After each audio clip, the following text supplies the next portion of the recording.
Bonjour à tous et bienvenue à ce rendez-vous unique dédié aux vins et spiritueux organisé par Vinexposium en amont du salon Wine Paris et Vinexpo Paris. Évolution, tendance, innovation, comment évolue la place des vins et des spiritueux dans la restauration? C'est autour de ce sujet que nous avons réuni 4 experts et acteurs du secteur qui partageront leurs expertises et conseils. Le chef Alain Dutournier, cofondateur et coprésident du Collège culinaire de France, propriétaire des caves Marly et du restaurant Le Trou Gascon à Paris. Célia Tinck, secrétaire générale du Collège culinaire de France, Bernard Boutboul, président fondateur du cabinet Gira, et Bertrand Bauder, président directeur général du groupe La Boucherie. À mes côtés, Anaïs Aigret, directrice marketing et communication de Vinexposium, qui co-animera et partagera également ses expertises sur le sujet. Je suis moi-même Anthony Thirier, rédacteur en chef de BRA Tendance Restauration, le magazine professionnel national de la restauration commerciale contemporaine. À travers chaque numéro, notre site internet et nos réseaux sociaux, nous aidons le secteur à mieux comprendre les évolutions du marché et à s'y adapter. Parce que les boissons alcoolisées ont été l'une des catégories les plus résistantes à la crise et représentent aujourd'hui un véritable levier de croissance pour les professionnels en difficulté, je suis particulièrement ravi d'animer ces échanges aujourd'hui. Avant toute chose, Anaïs, pouvez-vous nous dire qu'est-ce que Vinexposium ? Avec grand plaisir. Bonjour Anthony.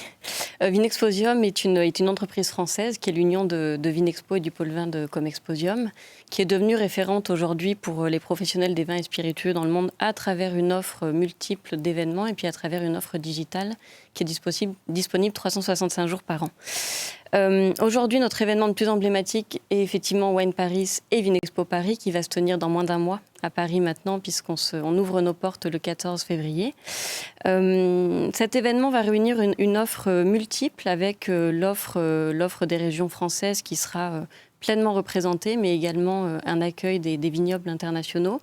Et on recevra par ailleurs l'ensemble des acheteurs, que ce soit les restaurateurs, les cavistes, les agents, mais également tous les réseaux d'importation et de distribution venus des 4 coins du monde. Ça sera donc du 14 au 16 février à Paris, Expo Porte de Versailles, c'est bien ça? Absolument. Et pourquoi donc avoir décidé d'organiser cette table ronde aujourd'hui, à quelques semaines de l'ouverture des portes de ce salon? Alors, pour nous, c'est une évidence de s'intéresser à la restauration parce que c'est une cible qui est extrêmement attendue par les vignerons, par les domaines, par le marque qui participent au salon. Aujourd'hui, hors crise, j'ai envie de dire 3 bouteilles sur 10 sont vendues au restaurant en France. Donc, c'est assez prépondérant dans la vente vraiment du vin. Et je dirais que c'est au-delà du volume, c'est vraiment une très belle vitrine pour nos vignerons et pour nos marques qui attendent beaucoup finalement de ce réseau de prescription. Aujourd'hui, on a 9 consommateurs sur 10 qui nous disent apprécier des conseils de la part des restaurateurs et qui sont prêts à consommer plus de vin au restaurant. Donc pour nous, c'était une évidence que de s'intéresser à la restauration et que de pouvoir apporter de l'éclairage à tous les vignerons et à tous les restaurateurs qui sont désireux de travailler ensemble. Merci pour toutes ces précisions, Anaïs. Et les 4 experts qui vont arriver vont nous permettre de répondre à toutes ces questions. Commençons cet événement en accueillant en quelque sorte son parrain, ou en tout cas son grand témoin. Nous avons le plaisir de recevoir Alain Dutournier, ancien chef étoilé, qui a cofondé et qui copréside le Collège culinaire de France et qui est propriétaire des caves Marly et du restaurant gastronomique Le Trou Gascon à Paris 12e.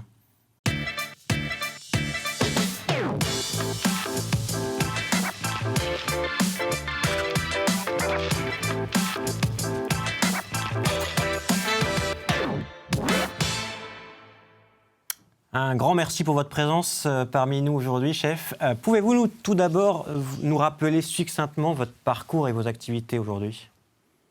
Moi, je suis un modeste cantinier de luxe qui vient d'un petit village où ma mère et ma grand-mère faisaient la cuisine dans l'auberge familiale. Et puis, j'ai fait l'école hôtelière de Toulouse. Et puis après, j'ai eu parce que l'école hôtelière, pour moi, c'était la porte ouverte pour aller voir un petit peu comment les autres dans le monde mangeaient à l'étranger.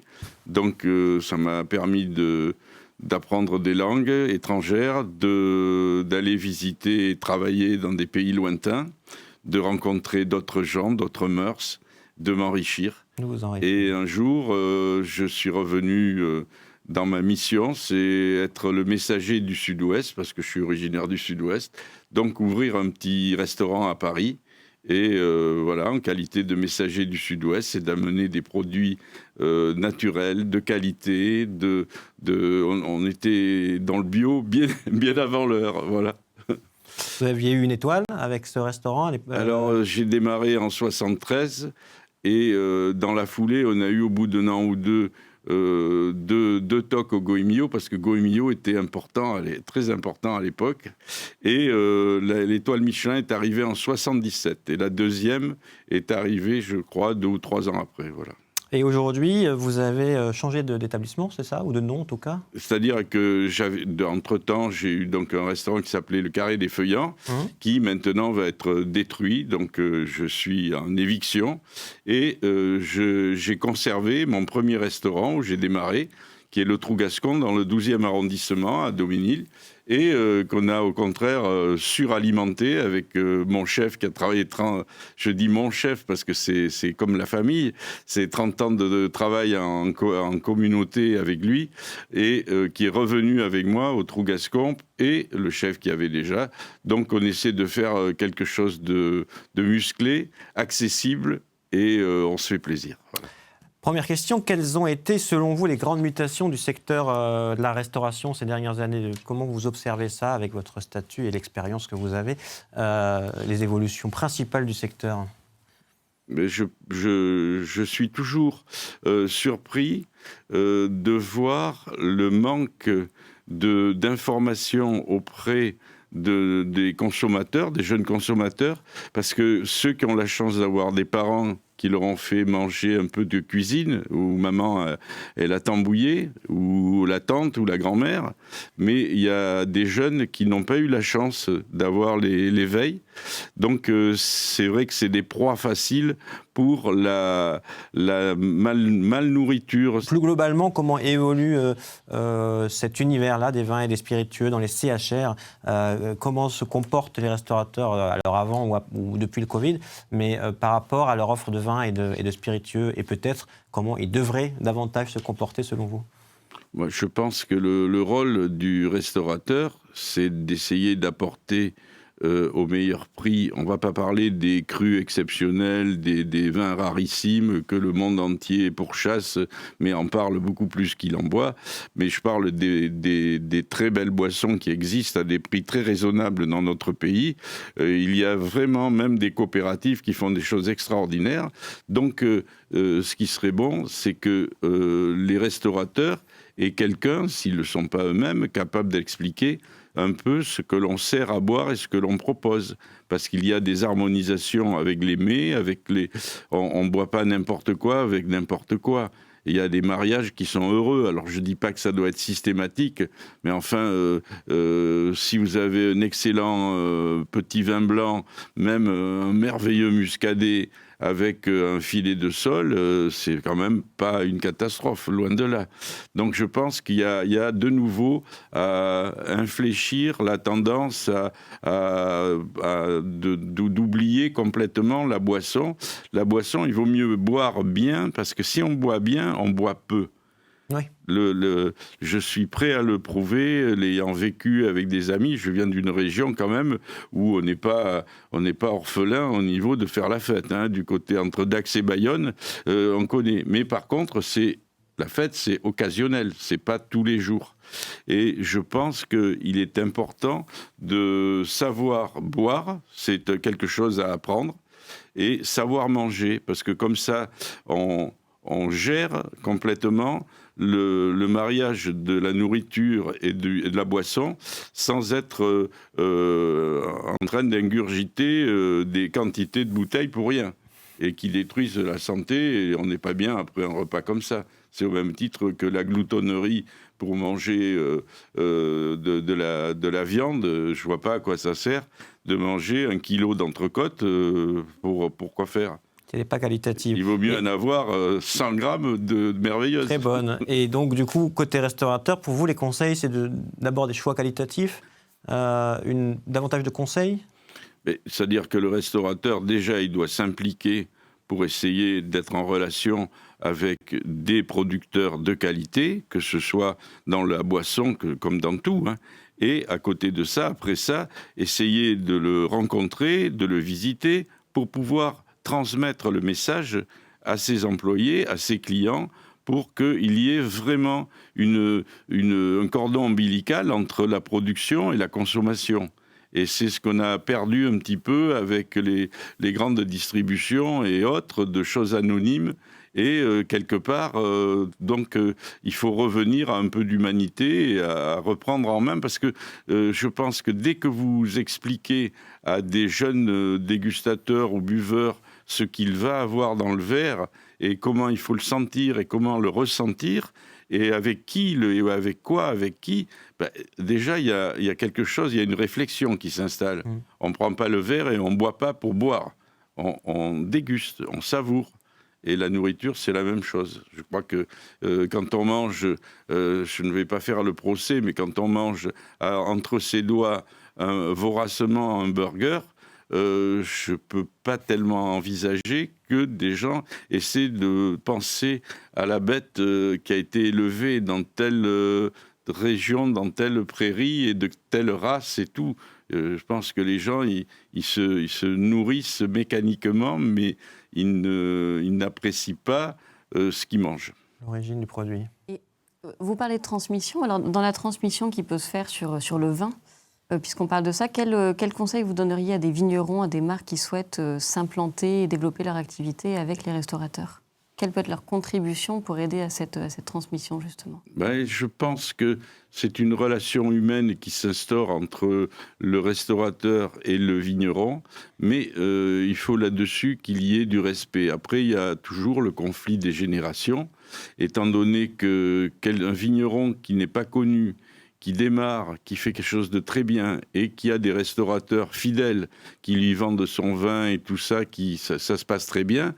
Mais après, il faut continuer. Il ne faut pas que tout d'un coup, parce que le vin a un succès à l'exportation, on punisse le restaurateur en lui disant « Ah ben non, tu vas en avoir très peu ou tu ne peux pas en avoir parce que maintenant, nos enfants, ils vendent ça en Amérique ou ils vendent ça à Hong Kong. » Donc, il faut quand même qu'il y ait le respect de la vitrine, parce que je pense que pour faire quelque chose de concret, il faut à tout prix que le vin qui est proposé, on puisse le trouver. Si on veut avoir une gloire, comme certains veulent avoir une gloire internationale sur leur vin, il faut quand même qu'il y ait, au moins dans leur pays, ces vins qui soient accessibles à ceux qui veulent le goûter.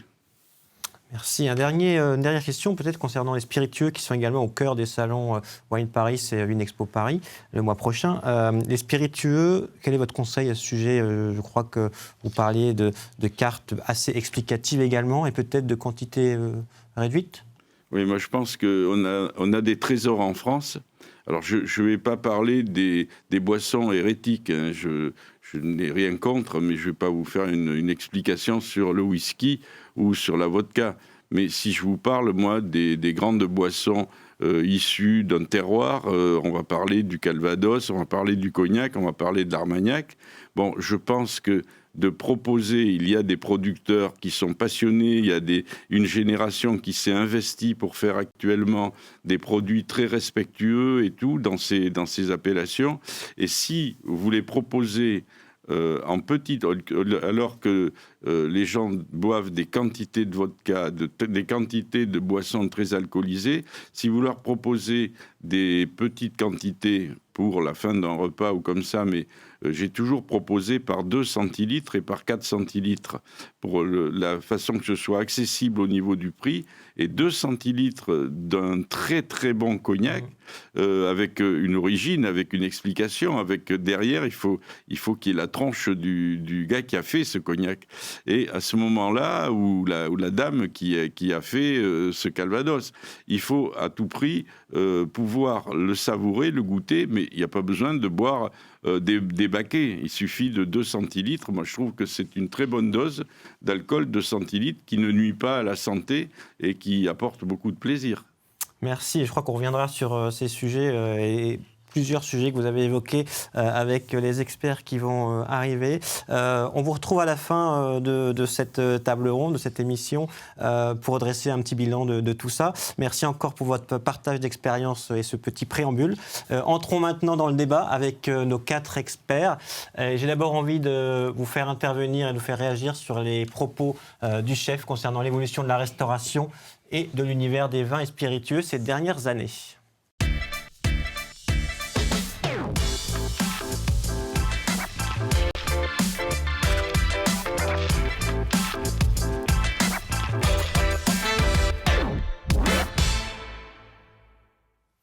Merci de nous avoir rejoints tous les trois.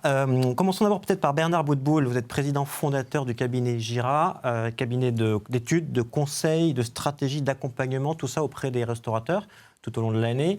Différents types de restauration, on est d'accord. Qu'est-ce que vous retenez de ces différentes années, et notamment de cette crise? Comment la restauration a évolué ou n'a pas évolué? Alors la restauration vit une mutation profonde, passionnante. C'est que tout est en train de changer et on est aujourd'hui dans une phase de transition entre deux modèles, ce qui complexifie la chose d'ailleurs. D'un côté, on a un consommateur qui a radicalement changé ses attentes vis-à-vis de la restauration et ses comportements alimentaires, mais pas depuis la semaine dernière, pas depuis la pandémie. Ça a commencé il y a 25 ans avec la vache folle, qui a entraîné la traçabilité. Dis-moi ce que tu me mets dans mon assiette. Ensuite, on est passé à l'époque où les députés et les sénateurs ont voté la loi sur la fait maison, où les consommateurs ont appris qu'il y avait des restaurateurs qui ne faisaient pas du fait maison. Les murs sont tombés pour voir en cuisine qu'il y avait des hommes et des femmes qui faisaient des choses avec leurs petites mains. Plus récemment, en 2017-18, sachant que le consommateur n'était pas sûr que ce soit du vrai fait maison, il a commencé à demander du minute personnalisable, qui est la preuve ultime que c'est du fait maison. Minute fait rien que pour moi maintenant, personnalisable. Je veux intervenir sur la finition.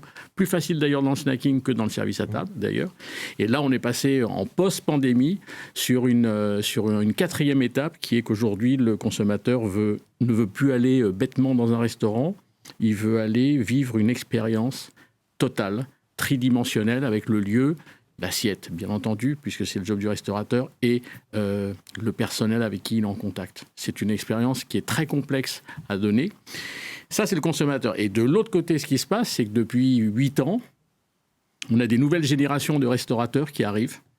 Et, enfin, je dis restaurateurs, je ne devrais pas, parce que d'un côté, on a des grandes écoles, HEC, Subdeco, écoles d'ingénieurs qui montent des restaurants, puis de l'autre côté, on a des ex-seconds chefs de partie de 2 et 3 étoiles Guide Michelin qui montent des établissements qu'on a appelés bistronomiques.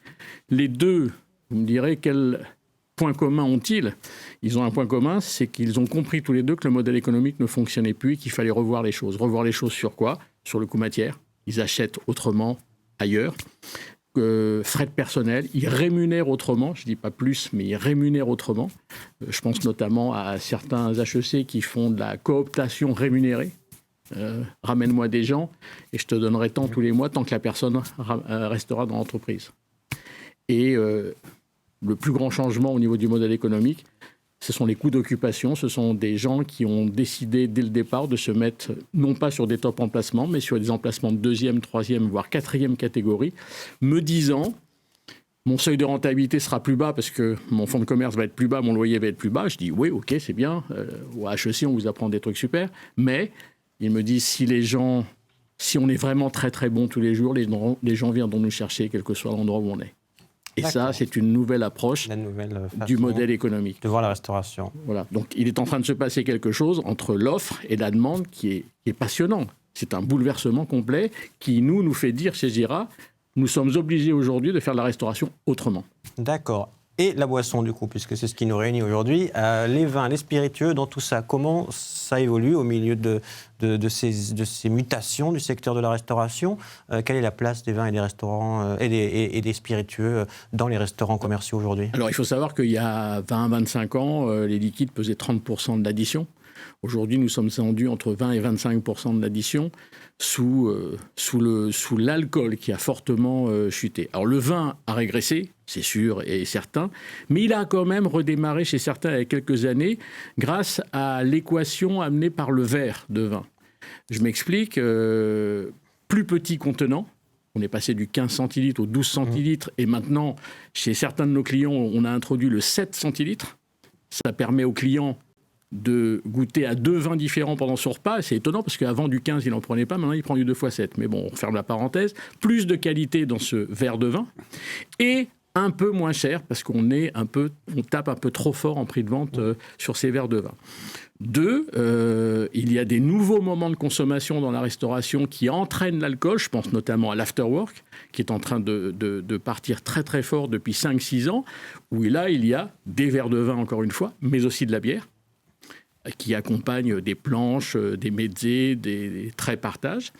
Et puis, il y a les nouvelles méthodes de vente qui se sont instaurées, des associations mets-vins sur la carte. On dit aux consommateurs, si tu prends tel plat, je te conseille de le boire avec tel verre de vin. Et on le tarife d'ailleurs, il ne faut pas obliger le consommateur à le boire.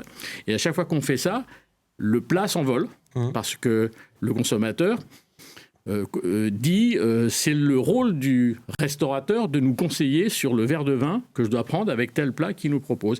Mais on a même fait dans d'autres domaines des associations mets cidre, mets bière. Et dans les îles où on avait travaillé avec certains clients, on a fait des associations mets rhum. Oui, avec les spiritueux. On y reviendra voilà. Dans les conseils tout à l'heure. Et puis la dernière technique de vente, c'est la transposition du café gourmand en début de repas. On a créé l'apéro malin ou le vin gourmand. Voilà, tu grignotes un truc, qu'est-ce que tu boiras avec ? Parce que l'apéritif est en train de descendre, donc il faut relancer l'apéritif. Vous êtes d'accord avec tout ça, Célia Tinck, vous êtes secrétaire générale du Collège culinaire de France. C'est une association qui a été fondée en 2011, je crois, avec 15 grands chefs. Alain de Tournier en est cofondateur, qui était avec nous juste avant.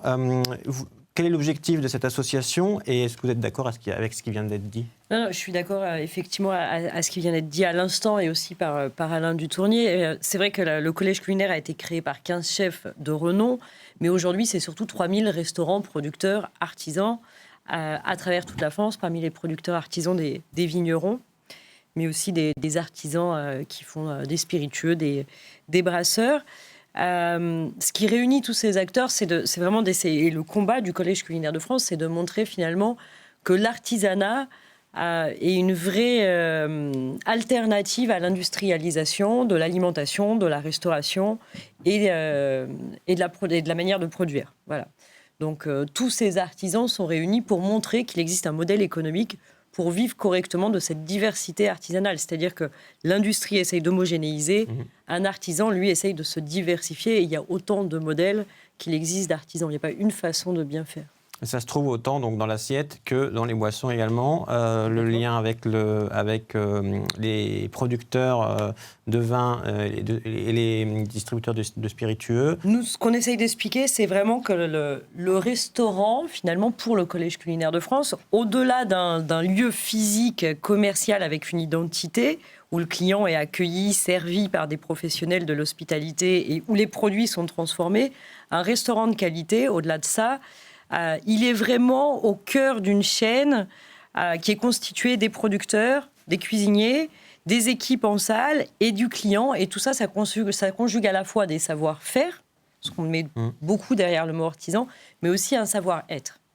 Et que sans cette combinaison de savoir-faire et de savoir-être et de cette chaîne, et de cet écosystème constitué de tous ces acteurs où le restaurant est au centre et qui fait pour répondre un peu aussi à vos questions sur la place des vignerons dans tout ça, mais je pense que ce restaurant artisan, le client le considère comme un expert du sourcing et attend beaucoup de lui qu'on lui recommande finalement à la fois le bon producteur de volailles, de carottes et le bon vigneron. D'accord.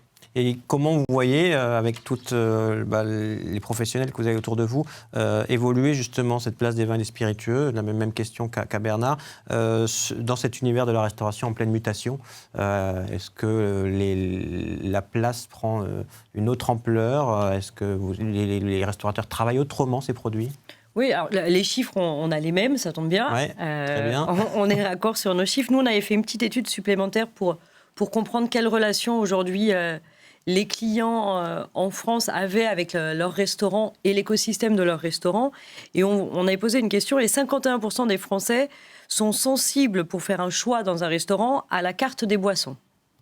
Donc je trouve que peut-être que certains restaurateurs, et nous on a la chance au Collège culinaire d'avoir des gens qui sont dans cet écosystème producteurs, cuisiniers, équipe de salle clients, mais cette sensibilité à la carte des boissons pour venir personnaliser une carte des boissons, lui donner une âme, lui donner une identité, avoir des histoires à raconter. C'est pas juste une carte avec des prix, c'est pas une mercuriale, quoi. C'est une carte des boissons où derrière chaque bouteille, que ce soit une bouteille de vin, de spiritueux, de bière ou même un sans-alcool, il y a une histoire, il y a un artisan et quelque chose à raconter par les équipes en salle. Anaïs Aigret, vous êtes d'accord avec tout ça? Vous qui également suivez de très près les évolutions du marché, des tendances à la fois des vins spiritueux et des restaurateurs, est-ce que vous partagez les constats? Qu'est-ce que vous avez à ajouter sur ces éléments qui ont été dits? Oui, moi je partage les constats. Ce que je trouve intéressant, c'est qu'on voit qu'aujourd'hui les restaurants ont vraiment réussi à se rendre, et les restaurateurs d'ailleurs, à se rendre extrêmement visibles. On a ouvert les portes des cuisines, on voit beaucoup de choses en télé, sur les réseaux sociaux, etc. Et quelque part, ça laisse de la place et plus de place aux produits. Voilà, donc le consommateur aujourd'hui a plus de regard là-dessus, et c'est quelque chose qui a beaucoup évolué et d'ailleurs qui est assez inspirant pour le secteur des vins spiritueux. Justement, les vins spiritueux, selon vous, comment ça évolue en ce moment?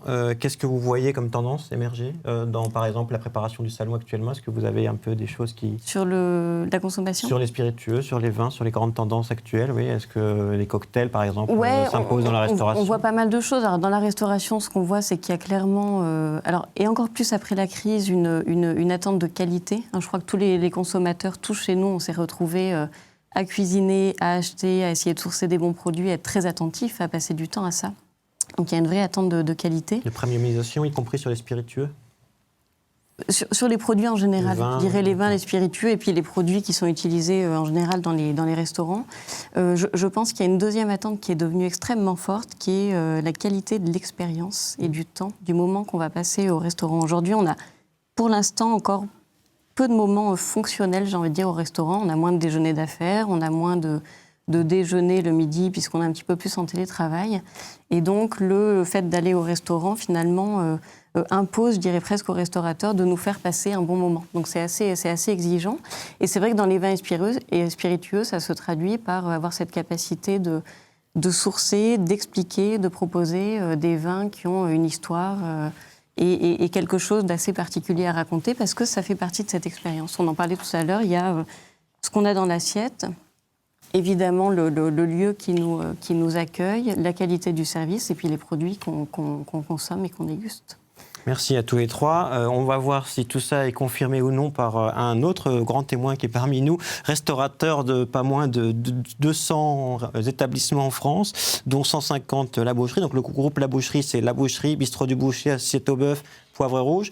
À votre tour de nous dire comment vous observez ces évolutions dans les CHR, déjà dans vos établissements et plus globalement dans la restauration, et la façon dont justement les restaurateurs que vous êtes, vous appropriez différemment aujourd'hui les vins et les spiritueux sur vos cartes, dans vos expériences, etc. Déjà, il faut expliquer qu'un groupe de restaurants, c'est surtout... parce qu'il y a beaucoup d'établissements qui sont franchisés pour la grande majorité. Donc c'est un ensemble de restaurateurs, et j'aime beaucoup le mot restaurateur, parce que pour moi, un restaurateur, c'est un ensemble, et ce qui était dit tout à l'heure me va très très bien. C'est une expérience, c'est un moment, c'est l'accueil, mais c'est aussi l'assiette qui doit être parfaite.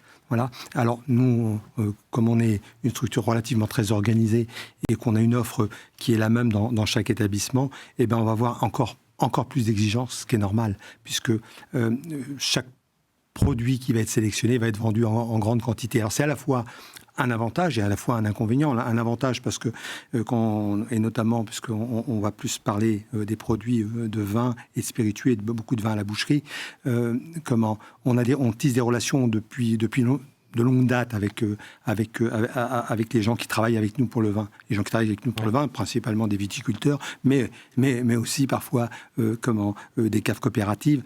Et en tous les cas, chaque vin qui est vendu à la boucherie a été visité. Moi, je connais tous les vignerons qui vendent des vins à la boucherie. On essaye de faire découvrir des vins que les gens connaissent assez peu, de façon régulière. Je prends par exemple, on vend du Caramani aujourd'hui. C'est des toutes petites appellations. Ça doit faire quelque chose comme 200 ou 300 hectares, une toute petite cave coopérative dans le Roussillon. Toutes ces choses-là, le consommateur, il est content. Alors, les gros avantages qu'on a également, c'est aussi de continuer à mettre en scène, et là on revient à ce qu'on disait, extrêmement important, surtout pour le vin, la température du vin.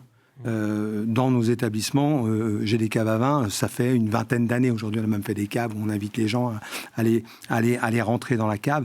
On a élargi très fortement les choix de vin au verre. C'est aussi ça très important, mais il faut aussi un petit peu de matériel, puisqu'il faut mettre soit sous azote, soit en tous les cas faire les vides d'air de façon régulière.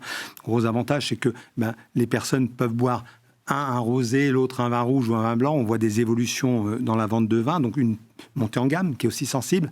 Moins de quantité, on revient à ce qu'on disait tout à l'heure. Donc, je vais prendre plutôt une appellation ou un vin un petit peu plus noble.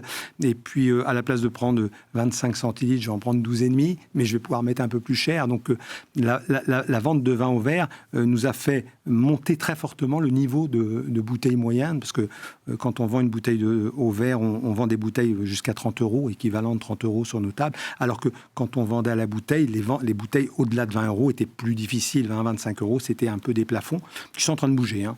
Mais on voit toutes ces choses-là. Donc, c'est ça. Et quand on offre également, on l'avait fait. Ce qui est marrant, c'est quand même des éternels recommencements. Je me rappelle, moi, il y a une quinzaine d'années, on a fait pendant 2-3 ans, on offrait le café pouce café. On proposait 1 centilitre, ça tout petit. Et j'avais trouvé des tout petits verres de 1 centilitre. Ça permettait de faire pas cher et de dire, je bois quand même pas trop. Mais on avait quand même ce goût et on parlait des cognacs, des armagnacs. On a des dégustations dont parlait Alain Dautarnier tout à l'heure. Voilà, donc toutes ces choses-là, l'accompagnement du vin. On y reviendra également dans la troisième partie. Les clients, vous disiez en préparation, les clients dans la restauration viennent d'abord dans les restaurants pour manger. Et donc, c'est tout un travail à faire pour que finalement, le vin devienne plus accessoire, mais primordial au sein de la carte. Ça, c'est très clair. Le client, quand il vient chez vous, il ne vient pas pour votre carte des vins, en tous les cas. Par contre, il est très content de venir dans nos établissements en disant, ici, on sait que les vins sont bons. Mais le choix n'est pas fait pour le vin. Rarement, vous entendez quelqu'un dire on va les manger dans ce restaurant-là parce que les vins sont bons. On espère que les vins sont bons, mais on va les manger dans un restaurant asiatique, dans un restaurant de viande, dans un restaurant de poisson ou dans une cuisine autre. Mais on n'y va pas. Et après, on a un manque de conseils. C'est vrai, même chez nous, on essaie de former les gens. Je travaille pas mal avec Franck Thomas qui nous aide à former les gens, mais c'est un petit peu, pas toujours si simple que ça.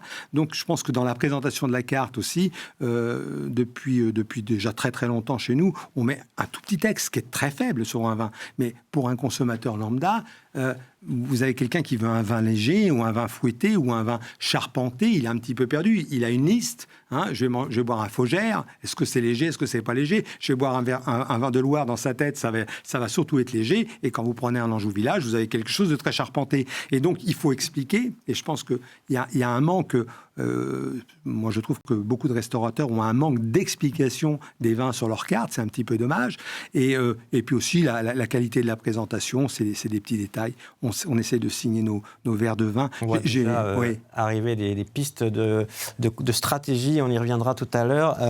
Un dernier point concernant ce qui se passe dans vos restaurants. Vous parliez d'un fort ralentissement de la vente post-repas sur l'alcool. Par contre, un développement de l'apéritif qu'on a déjà abordé, notamment avec Bernard Boutboul. Donc ça se confirme. Aujourd'hui, l'afterwork, l'apéritif, comment ça se concrétise et quel type de boissons sont consommées sur ces moments-là? Ça se confirme. Il y a moins d'entrées. Le repas traditionnel qui était entrée, plat, dessert, qui correspondait parfaitement à l'image de la boucherie, existe de moins en moins. Les gens prennent 2 items pour donner des mots, mais ils prennent 2 plats, quoi. Soit une entrée, un plat, soit un plat, un dessert, mais c'est une tendance un petit peu forte. Donc les gens qui aiment le sucre aiment beaucoup leur dessert. Et vous avez le client qui arrive et la première chose qu'il regarde, c'est la carte des desserts. Alors quand vous ne les donnez pas, voilà, celui qui aime les desserts, la première chose qu'il regarde, c'est les desserts. Alors celui qui dit vous aurez le dessert que si vous mangez bien avant, mais c'est plus difficile. Parce que vous avez un tas de gens qui disent si le dessert me plaît, je vais chercher. Il faut passer du temps à regarder les gens. Moi, je passe énormément de temps à regarder les gens dans le restaurant. Je me mets dans un coin, je les regarde manger, et c'est fort, fort d'enseignement.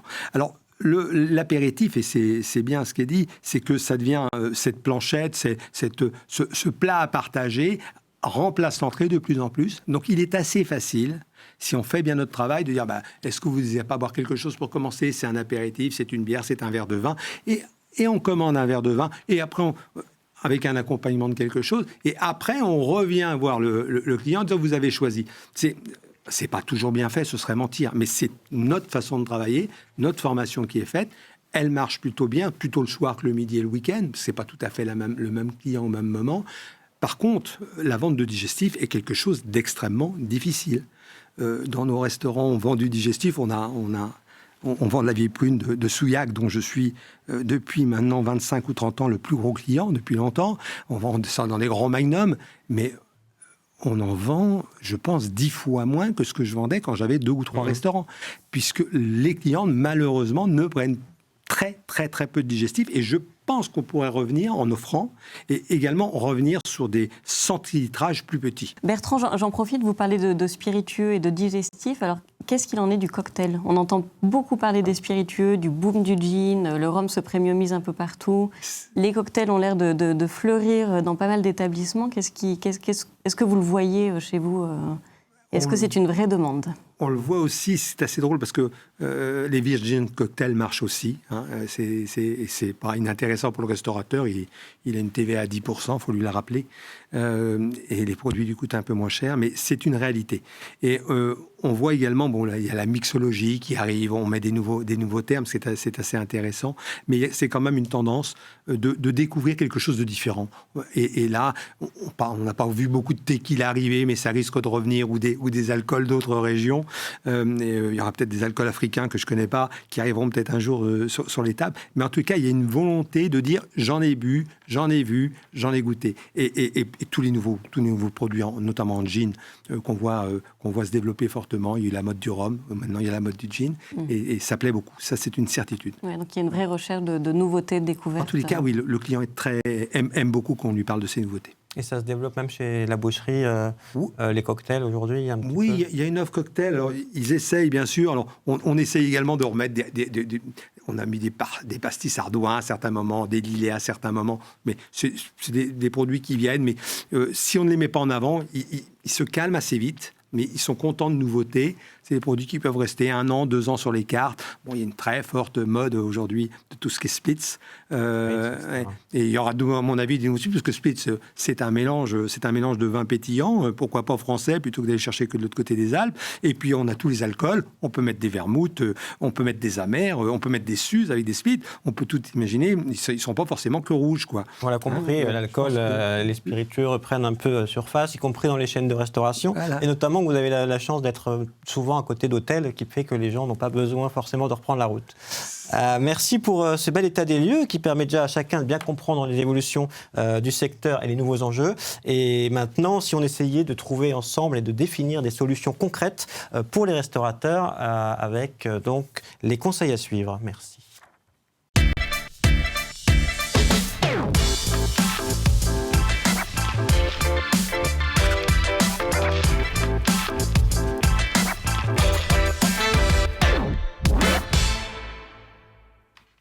Et nous revoilà toujours sur les vins et les spiritueux. Alors, l'idée, c'est de synthétiser ce qu'il vient de dire et d'aller un peu plus loin. Et j'ai trouvé 5 pistes de réflexion, 5 stratégies et conseils pour booster les vins et les spiritueux, notamment dans les restaurants et les hôtels, puisque c'est ce qui nous relie aujourd'hui. La première, et ça a été évoqué déjà par certains d'entre vous, proposer du vin ouvert. Alors la question, l'idée c'est un peu tac au tac. Qu'est-ce que vous en pensez ? Est-ce que c'est une bonne idée ? Et à quoi il faut penser quand on veut proposer du vin ouvert, notamment dans les restaurants ? Anaïs peut-être. Aujourd'hui, au-delà d'être une idée, c'est surtout une réalité, puisqu'on n'a plus de 8 restaurants sur 10 qu'ils proposent. C'est quasiment un incontournable dans ce qui est proposé. Alors ça fait complètement écho à une volonté de modération de la part de certains consommateurs. Il y a aussi une recherche de plaisir, très clairement, parce que ça permet aux consommateurs de passer d'un vin à un autre et de travailler un accord mets-vins beaucoup plus fin. Donc c'est assez intéressant. Et puis ça permet à des consommateurs aussi qui sont peut-être moins amateurs de vin de tester quelque chose sans avoir à prendre une bouteille. Donc c'est assez intéressant. Alors, c'est challengeant pour les restaurateurs parce que c'est plus compliqué à gérer que de mettre des bouteilles sur la table, en termes de conservation, en termes de service, en termes de température de service. Mais c'est quand même relativement lucratif et aujourd'hui, on voit qu'il y a une vraie adaptation. Ne serait-ce que sur les packaging, on voit que les bibs fleurissent un petit peu partout parce que ça aide finalement à gérer ce service du vin ouvert. Et on commence à voir dans pas mal d'établissements l'apparition des fûts pour du service au vin sous pression. Voilà. Donc ça évolue, mais c'est quelque chose qui est très prépondérant. Célia Tinck, vous en pensez ? Oui, je vais reprendre un petit peu ce qu'a dit Alain Dutournier tout à l'heure, où il parlait des excès qui pouvaient se passer dans certaines typologies de restauration. Et je pense que le vin ouvert, c'est aussi moins mais mieux. Voilà, c'est des tendances sur tous les aliments. C'est ce qu'on n'arrête pas de nous dire, manger moins, mais manger mieux, manger moins de viande, mieux. Et pour le vin, c'est la même chose aussi. Et je pense que encore une fois, le restaurateur est vraiment un ambassadeur, une vitrine, tout à l'heure Alain Dutournier disait, des vignerons, et ça permet de mettre en valeur plus de vignerons, et peut-être, au lieu d'expliquer toute une carte de vin à une équipe en salle qui n'aurait pas les moyens de tout apprendre par cœur, et un client qui ne peut pas tout connaître et tout valoriser, de valoriser sur quelques vins chaque service différent, etc., en fonction des plats qui sont proposés, quelques vignerons, et de mettre en avant ça. Donc je trouve que c'est intéressant. Bertrand Moder, vous en avez parlé tout à l'heure, donc le vin ouvert est présent à la boucherie. Vous avez même un système de collerette, je crois, très important. Oui, qui est très important. Alors c'est très anecdotique ce que je vais dire, mais vous êtes 2 à table, vous commandez un Beaujolais et un Bordeaux, et vous avez le serveur qui arrive avec les 2 verres de vin. Il a une seconde d'hésitation. Et là, d'un seul coup, vous êtes mal à l'aise. Voilà. Et nous, moi j'ai fait ça fait 7-8 ans, tous nos vins, on a une collerette. C'est un détail, mais c'est écrit ce qu'il y a dessus, et ça rassure. Et dans une autre de nos chaînes, on est positionné un tout petit peu plus haut, on a une façon de servir le vin ouvert qui est encore légèrement différente, puisqu'on va avec la bouteille à table, on fait goûter le vin et on sert le vin. Et ça plaît énormément aux clients. Ça demande plus de temps, plus de service, donc un coût légèrement plus fort, mais tout ça, c'est un choix, quel que soit le niveau du restaurant, mais il n'y a pas de secret, il faut beaucoup travailler pour la bouteille de vin. Oui, pour renforcer l'expérience, comme on disait tout à l'heure. La température, très importante aussi, vous en parlez tout à l'heure. Indispensable. Un restaurateur qui n'a pas de cave à vin, moi je trouve que c'est scandaleux, c'est tout, ça s'arrête là. Bernard Moutboul, le vin ouvert. Alors, le vin Tendance ouvert. ou pas, vous qui êtes tendanceur Le vin au verre, il faut y aller à fond. Tout à l'heure, j'ai dit qu'il faut l'associer à des plats. Il ne faut pas mettre les verres dans la carte des vins. Les verres se mettent dans la carte et non pas dans la carte des vins. Mais on a été même plus loin. Il y a quelques années, on a co-créé un concept que vous connaissez très certainement avec le groupe Taïwan, qui est très connu pour ses caves. On a fait une carte en triptyque avec au milieu, dans le central, une vingtaine de références solides. Et de chaque côté de ces références, il y a entre 5 et 7 références de verres associés à chaque plat. Et on a appelé ça les 110 de Taïwan. Pourquoi ? Parce qu'il y a 110 verres de vin. Pourquoi je vous explique ça ? C'est parce que la clé d'entrée n'est plus la restauration, c'est le vin. Il y a des gens qui viennent se faire des vins qui n'ont jamais bu ou qui n'ont jamais vu, parce que vous avez 110 becs de vin dans la salle. Il y a des gens qui se lèvent et qui font une photo et qui postent sur Instagram un vin incroyable, un château Yquem, etc. Et ce qui est très étonnant, c'est qu'on a des verres sur cette carte entre 7 € et 95 €. Je dis bien 95 €. Et là où je suis très très étonné, c'est que 80% des ventes de verres se situent entre 15 et 40 €. Ce qui veut dire qu'on vient pour se faire très plaisir autour du vin. Et je pense que quand on vend, quand on met en avant, quand on explique, parce que dans la salle, c'est pas des maîtres d'hôtel, c'est quasiment tous des sommeliers, des passionnés de vin. Et quand on attaque une commande en déjà parlant du vin, ça y est, et puis il y a des initiés qui viennent et des découvreurs qui ont envie d'apprendre. Et c'est fantastique, c'est fantastique. Donc miser sur le vin au verre, oui, pour les restaurateurs, ça ouvre les portes du possible. Deuxième point qui est sorti déjà de nos débats précédents, oser l'originalité. Jusqu'à quelle limite et c'est quoi l'originalité aujourd'hui dans le vin ? Qu'est-ce qu'on peut faire, qu'est-ce qu'on ne peut pas faire ? Bertrand Moder, peut-être, vous restez sur du classique à la boucherie ou vous osez un peu le... Non, la carte des vins, chez nous, est très courte. C'est une vingtaine de références, 25 références, une tendance lourde aujourd'hui. Les gens aiment le rosé. Nous, on vend très peu de vin blanc, mais on a étoffé légèrement la gamme, mais c'est quand même, ça reste très très léger. Mais il faut faire une offre. Et un vin étranger, on a toujours un vin étranger. Ouais. On a eu très longtemps un vin argentin. J'avais été visiter les caves avant de l'acheter. Aujourd'hui, on travaille avec un vin espagnol. On vend du Rioja, qui est devenu la plus grosse vente de vente de verre au vin sur nos cartes. C'est ça qui est assez fou. Comme quoi, l'envie de découvrir du consommateur est là. Hein, on n'a qu'un seul vin étranger. On est des restaurations un petit peu traditionnelles françaises. Je vais pas me fâcher avec tous mes amis viticulteurs, mais j'ai un nouvel ami viticulteur de l'autre côté des Pyrénées. J'en suis très content. Même des marques sur les spiritueux, l'originalité ? La même chose. On en a parlé tout à l'heure, on a dit tout à l'heure, les cocktails, d'offrir des petites quantités, on va y revenir, ça fait partie des choses. On sert dans nos établissements un shooter de vin, c'est un Meidi, Ah oui. C'est un petit vin muté qui est fait, qui était vendu chez Paul Bocuse. C'est pour ça que je suis très fier, parce que lui, il en achetait une bouteille par jour et moi, j'en vends un petit peu plus. Et on vend 2 centilitres. Et on a fait l'offre, parce qu'il y a des gens qui ne veulent pas d'alcool. On a travaillé avec les sirops Monin pour faire une offre d'un shooter avec des sirops et des jus de fruits pour booster ce petit gâteau au chocolat qu'on fait, qui a un moment sympathique, mais qui est mis en valeur quand on rajoute quelque chose. Vous êtes d'accord tous les deux sur l'originalité dans la carte? Faire un bon mix, c'est quoi la bonne stratégie pour vous, en quelques mots? C'est à moi. Oui, je ne sais pas si c'est... Enfin, le mot originalité, derrière originalité, ça veut tout et rien dire. C'est-à-dire que votre originalité ne sera pas la mienne et en fonction de la clientèle, ce qui peut peut-être être original dans les grandes villes, les peut-être moins quand on est dans des zones étonnant, plus rurales.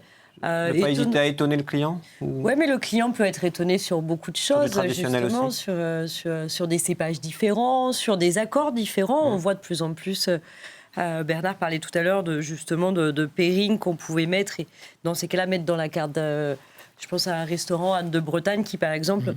Vous choisissez l'apéritif et il va vous proposer pour l'apéritif un vin ou un spiritueux qui s'accorde avec l'apéritif, avec les mises en bouche que vous avez choisies. Je trouve que c'est intéressant aussi de se dire que oui, c'est original, ouais, sans être révolutionnaire, parce qu'au moment de l'apéritif, avec les mises en bouche, à l'époque, on buvait déjà des alcools, donc c'est pas une révolution, mais c'est réancrer peut-être des choses qui existaient déjà pour revaloriser des produits. Un peu plus nouveau, par contre, c'est le low alcool. Je crois que sur les vins, sur les salons notamment qui arrivent, ça sera aussi au cœur des débats. C'est une vraie tendance, Anaïs Aigret, cette évolution vers le moins d'alcool, voire sans alcool. Même il y a des cocktails aujourd'hui qui se font. Alors c'est pas notre sujet aujourd'hui, mais en tout cas un peu moins d'alcool dans les cocktails, même des vins avec moins d'alcool. C'est quelque chose qui se développe. Aujourd'hui, il y a même des produits qui se positionnent sur du moins d'alcool, presque sans alcool.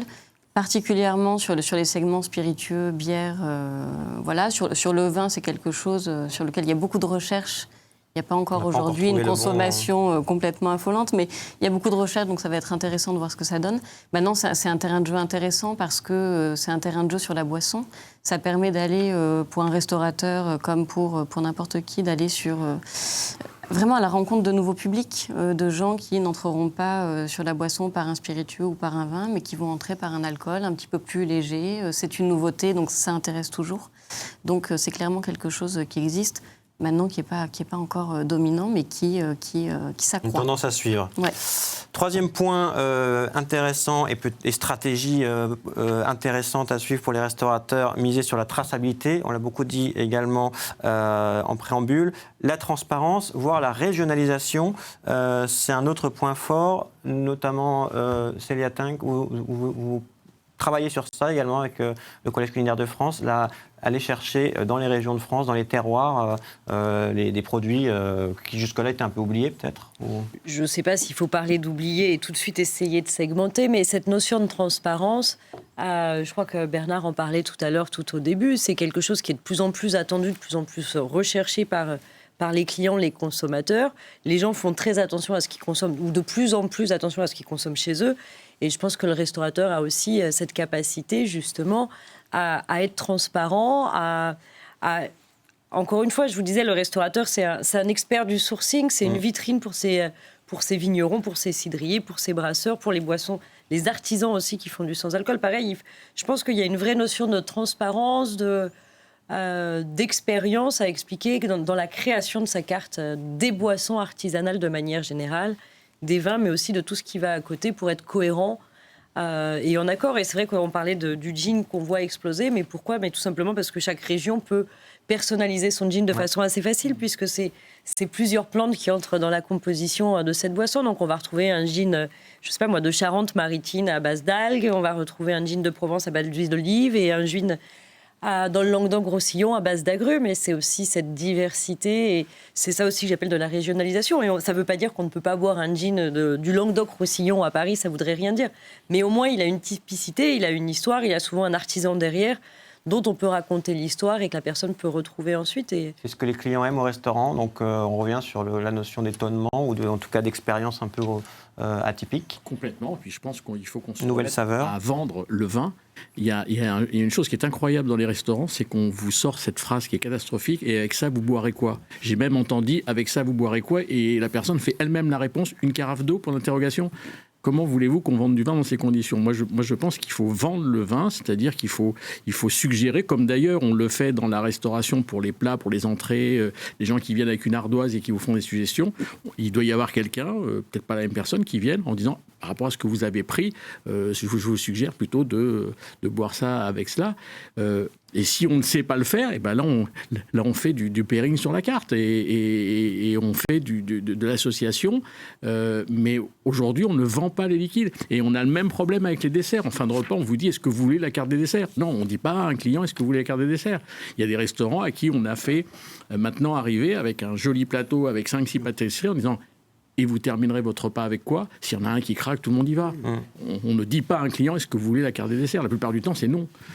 J'ai même entendu, pas de dessert, pas de café? Ben non, l'addition, et puis comme ça, on s'en va direct. Donc mieux valoriser, mieux communiquer sur ce qui est proposé et mieux vendre. Oui. Justement, ça fait la quatrième point fort de cette table ronde, affiner sa stratégie. Il y a eu des pistes aussi évoquées. Là, on parle de prix, de coefficient, de marge. Comment travailler tout ça? Peut-être, on va continuer avec Bernard, qu'est-ce que doit faire le restaurateur aujourd'hui en termes de...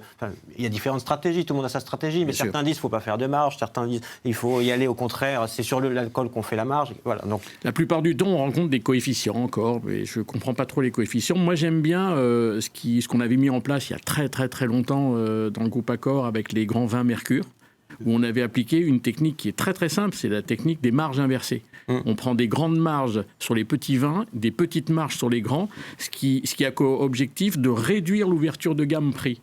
Autrement dit, ça incite le client à se faire plaisir avec un vin un peu plus qualitatif qui va payer un peu moins cher qu'il aurait payé si on n'avait pas appliqué cette technique. Et à chaque fois qu'on fait ça contribue à la montée en gamme et au plaisir que le client attend.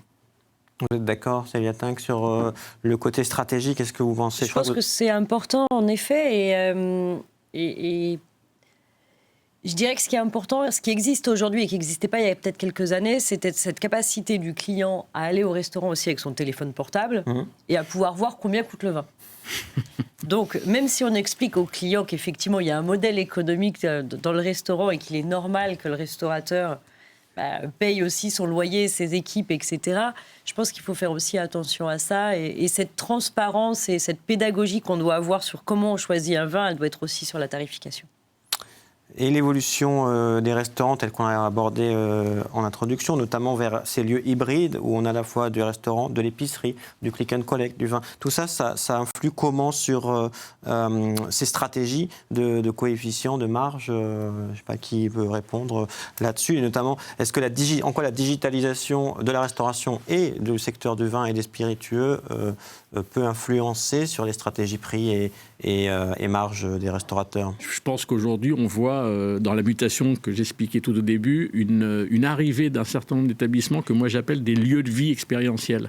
Ces lieux de vie expérientiels ne sont pas que des restaurants ou que des épiceries ou que des boulangeries. Ce sont des lieux multi-activités, multi-moments de consommation où là, l'ouverture de prix peut s'ouvrir de façon extraordinaire. Et c'est là où ça commence à devenir intéressant et en chiffre d'affaires et en rentabilité. À suivre donc toute cette évolution. 5e point et non des moindres, ne pas négliger le service. Alors tout le monde en a parlé en fil rouge de ces échanges. L'accompagnement du client et le côté humain surtout dans les établissements, parce que bon, on a parlé tout à l'heure des pompes à vin, des fûts, de l'automatisation également maintenant avec les machines, etc. Mais donc rien ne remplace quand même le conseil humain, l'accompagnement dans le restaurant. C'est important pour vous, Bertrand Bauder. Chez vous, il n'y aura pas demain des distributeurs automatiques de vin? Je ne peux pas répondre, il faut être très clair. Ce serait mentir, c'est de s'adapter. Déjà, on a des systèmes, on disait tout à l'heure, on ouvre une bouteille de vin, on est des professionnels, un simple vide d'air, c'est déjà une simple pompe. Parce qu'une bouteille s'oxyde, quand vous la pompez, vous allez la garder quelques jours, 2-3 jours, sans trop de difficultés s'il n'y a pas beaucoup de vin. La mettre au frais, la mettre à température, extrêmement important. Je crois que si on ne fait pas l'effort de faire ces choses-là, c'est dommage d'aller choisir les produits. Hein, je pense que trop de restaurateurs n'ont pas goûté tous les produits qu'ils vendent. Voilà, faut le dire. Prenez une bouteille de vin, ouvrez une bouteille de vin, faites-la goûter à votre personnel, même s'il ne boit pas d'alcool, il a le droit de le cracher, mais il saura de quoi il parle. Ce sont des détails. Alors, c'est beaucoup plus difficile quand on a une carte de vin avec plusieurs dizaines ou centaines de références. Ça passe par la formation, c'est important. Mais ça passe également. beaucoup par la formation et toutes ces choses-là. Je suis très attaché à ça. Je rajouterais, si je peux me permettre, tout à l'heure, Célia a dit à l'origine d'un produit, il y a un artisan. Je suis tout à fait d'accord. À l'origine d'une vente, il y a un être humain dans le restaurant. Jamais une vente ne se fera par le digital à l'intérieur du restaurant. C'est pas possible. C'est pas possible. Le consommateur a besoin d'un être humain qui lui suggère, qui lui explique, qui lui donne envie et qui suscite son désir pour ce produit. Et qui propose de nouveaux services aussi, on en parlait en préparation, notamment la ficelle. C'est le retour de la ficelle ou... Non, je ne sais pas. Oui, quand on en parlait, tout ce qui est ficelle, verre au vin, encore une fois, c'est dans cette tendance aussi, de temps en temps, il y a peut-être des gens qui ont envie d'une bouteille, mais on ne va pas la finir à table. Vous parliez tout à l'heure d'hôtel, de voiture, de transport. On est quand même dans des contraintes qui n'existaient peut-être pas avant, donc il faut apprendre à déjouer dans les règles les contraintes en proposant des alternatives. Une bouteille non terminée, elle peut se ramener chez soi. Mais on a envie de le faire, encore une fois, quand on nous a raconté une histoire. Et je reviens, parce que la question là était sur l'humain. Mais je ne sais pas, nous on a mis en place ce qu'on appelle des dîners complices qui existent depuis très très longtemps, où c'est les producteurs, les vignerons qui viennent pendant le temps d'un service dans un restaurant. Et ça, c'est juste magique. Ouais. Vous avez les producteurs eux-mêmes et les vignerons qui sont au restaurant en train de parler de leurs produits. Donc, quel meilleur signe, finalement, d'engagement. Et on parlait d'expérience. Enfin, quand on est consommateur, nous, on est dans le secteur d'activité, on a l'habitude de côtoyer des restaurateurs, des producteurs, des vignerons, mais ce n'est pas le cas de la majorité des gens. Donc, d'avoir la possibilité, pendant une soirée, de parler à un vigneron ou à un producteur, c'est juste magique en termes d'expérience et puis en termes d'inciter les gens à vendre et à acheter. Et dans les bonnes expériences récemment que j'ai faites, je ne sais pas, il y a un restaurant parisien qui s'appelle Le Boudoir, où systématiquement, quand vous asseyez, on vous sert un fond, mais juste un fond de vin qui est sa découverte du mois, etc. Mais je vous assure que même les jours où vous n'aviez peut-être pas décidé forcément de boire un verre de vin parce que vous vouliez être à jeun ce jour-là, mais ça vous donne envie de commander parce qu'il vous fait découvrir quelque chose. Et si ce jour-là, vous ne commandez pas ce vin, on repart souvent avec la photo pour une prochaine fois. Et la prochaine fois, vous allez déguster et découvrir ce vin et ce vigneron. Des vrais leviers de croissance, tout ça. Et l'expérience, les chefs sont sortis en salle depuis déjà bien longtemps, et ça, le consommateur, il adore, parce que quand le chef est devant là, et voilà. Et maintenant, on va beaucoup plus loin, on a les tables de chef à l'intérieur de la cuisine. Oui. 6 places assises où le chef s'occupe de nous. Et le chef s'occupe de nous, et là, le conseil, en disant, si tu prends ça, je te conseille de boire ça. Alors, bien sûr qu'on dit oui. Sur le vin, sur les spiritueux, sur les cocktails. Ça, c'est expérientiel. À la fois, c'est levier de croissance, mais aussi, vous l'avez tous dit, facteur d'émotion. Je crois que l'émotion, c'est aussi important, et c'est un des sujets phares aussi des salons à venir. Anaïs, un dernier mot peut-être sur justement sur ce sujet, le lien entre le vin et l'émotion. Ouais. Je crois que le vin, c'est un des produits au restaurant un des seuls qui est vendu sans être transformé. C'est-à-dire que la bouteille arrive et elle va être vendue auprès du consommateur sans aucune transformation. Donc c'est vrai que la valeur ajoutée du restaurateur ou de sommelier, pour les restaurants qui ont un sommelier, va vraiment se trouver dans cette capacité à sourcer les bons produits, à sourcer les bons vins, et puis à être capable de restituer ce qu'est ce produit et ce qu'il propose. Et donc, je pense que le restaurateur, à ce moment-là, a vraiment cette nécessité d'être passeur d'histoire et passeur d'émotions, tout simplement. Même chose sur les spiritueux, où c'est moins mais mieux, c'est travailler le lien, l'émotion, faire découvrir... Oui, même chose sur les spiritueux de qualité, je dirais, qui pour la plupart sont aussi des AOC, sont aussi des produits de savoir-faire avec des typicités, sont aussi issus de métiers de passion. Donc c'est exactement la même histoire. Merci beaucoup, c'était passionnant. J'espère que c'était intéressant pour nos amis restaurateurs et viticulteurs. Et on se retrouve tout de suite pour le mot de la fin.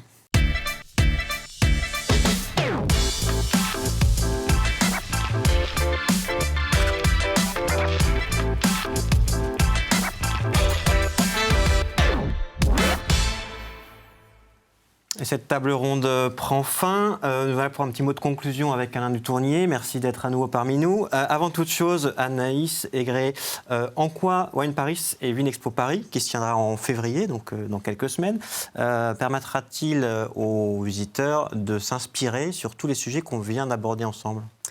Ce qui est certain, c'est qu'on vend bien et qu'on transmet bien un produit quand on le connaît et qu'on est capable de le valoriser. Donc, en premier lieu, et tout simplement, Wine Paris et Vinexpo Paris, c'est l'occasion pour les restaurateurs qui vont participer de venir rencontrer nos 2800 exposants dans toute leur diversité. On a toutes les régions françaises qui sont extrêmement bien représentées, avec des tout petits vignerons jusqu'à des très grandes marques.